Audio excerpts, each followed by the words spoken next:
I absolutely love being a nurse. It's what I've always wanted to do for years. I love my job. It is very, very hard. It is very mentally, physically, emotionally draining. And I think with COVID over the last year, it was very, faith testing. And it did make me kind of question, is this what I want to do for the rest of my life? And not to say that it's not a great job. Again, I absolutely love my job, right. But I definitely feel like I would want to end things on, a med spa term and, doing injectables, cosmetics. I absolutely love it. Hey, I'm Louis the Laser Guy, and welcome to my podcast, Pursue Your Passion. Join me on my journey as we discover how estheticians, nurses, physicians, and complete career changers are living their passion in this booming billion-dollar medical aesthetics industry. Finding your purpose isn't only about making great money, it's about so much more. It's about tapping into your passions and chasing your dreams. Welcome everybody to the National Laser Institute podcast. My name is Louis the Laser Guy, and we are here today with Kristen from Corpus Christi, Texas, who just attended our medical aesthetics, cosmetic medicine, injection training in Dallas, Texas. And Kristen, refresh my memory. How long have you been a nurse for again? What kind of nursing have you been doing? So I've been a nurse for 5 years. I've worked cardiac step down unit. I've worked intermediate unit.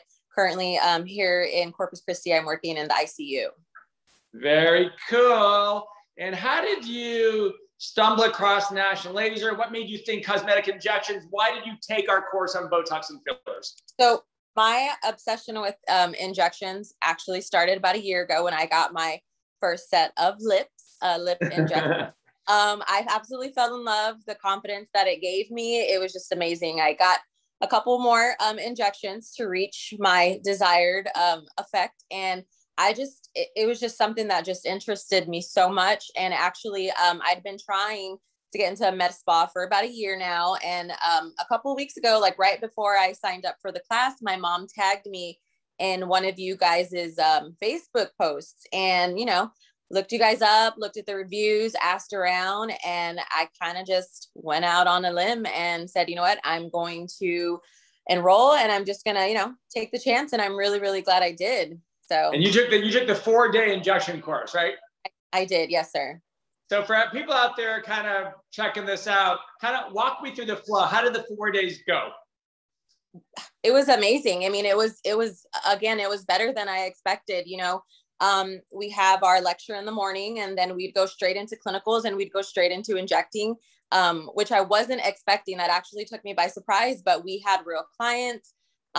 Everything was just so hands-on. And I feel like that's very, very important. I'm a very hands-on learner. I have to do it to learn it. And that's exactly what you guys offered. So it was perfect. Awesome. And did you make some new friends in the class? I did. Actually, I really, really did. I followed, a lot of the people that I had, class with on Instagram and, just meeting people from everywhere. It was awesome. Very, very cool. So what's the game plan? What's the goal? What's the dream job? What are you thinking? Where's your mind go? Are you interviewing? Are you starting to interview? Or are you going to start your own business? Like, what are you going to do? So I eventually do. I would love to have my own business. Just injecting people and making them beautiful and making them feel great. But for now, I think I'm going to take it slow, just kind of see what my options are. I'd love to start injecting, but again, it is a process. So it's something that I feel is going to take a little bit of time, but it's definitely my end goal. I would love to own my own med spa. So. Awesome. And how do you enjoy your day-to-day in the nursing in the ICU? Like, from a 1 to 10, 10 being amazing and 1 being don't like it, 5 being it's just a job. Like, where do you put yourself in the ICU nursing world? So I absolutely love being a nurse. It's what I've always wanted to do for years. I love my job. It is very, very hard. It is very mentally, physically, emotionally draining. And I think with COVID over the last year, it was very, faith testing. And it did make me kind of question, is this what I want to do for the rest of my life? And not to say that it's not a great job. Again, I absolutely love my job, right. But I definitely feel like I would want to end things on, a med spa term and, doing injectables, cosmetics. I absolutely love it. Yeah, they're both very rewarding, whether it's, hospital nursing or cosmetic nursing, they're both very rewarding in a different way. In the hospital, you're helping, fix people, get them better. In our world of cosmetic medicine, you're building confidence, you're building self-esteem, which if you think about it, is kind of like the alternative to Xanax and Prozac and therapy and things like that. You're getting the exact same results as you would with cognitive behavioral therapy and Xanax, but by making people feel good on the inside and outside. So it's crazy. I see people leave this place that they're brand new. They're like, they were scared to date and go on a job interview and socialize, and now they're like confident and go out there and conquering the world just because they had some Botox or fillers or whatever little things made them look just a little bit better. So it's bizarre when I see that. It's cool. I mean, I used to think this was a beauty business, and yes, it's anti-aging, yes, it's aesthetics, but this is really, it really is a boost your confidence, boost your self-esteem type business.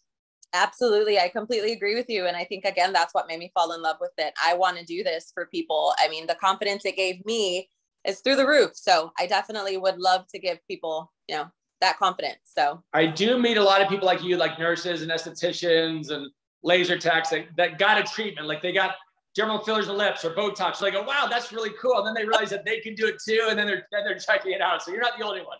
Yeah, absolutely. But I am curious. So what were your lips like before? Were they like teeny small lips, or what did they look like before? So I had a big bottom lip, but my top lip was very thin. And I never even knew that it was thin. I didn't think it was thin until after I got my first set of, you know, my first syringe. And I just, oh God, you know, there's a whole other world out there. I definitely want to be a part of it. So. Exactly. As soon as you're Rocky Mill in this industry, you're going to be getting 1,000 things done. You just got to do it, right? Absolutely. Just take that jump. All right. Well, stay in touch. Let me know how it goes. Let me know when you jump into that first job or start your business, and keep me in the loop. Say hi on Instagram, and nice meeting you, and health, happiness, and success to you, my dear. Thank you so much. All right. Thanks for your time. Bye-bye. Thank you for listening to the Pursue Your Passion podcast. Are you interested in learning more about the medical aesthetics industry? Well, feel free to visit us online at nationallaserinstitute.com or connect with us on Facebook or Instagram. I'm Louis the Laser Guy, and we'll see you next week.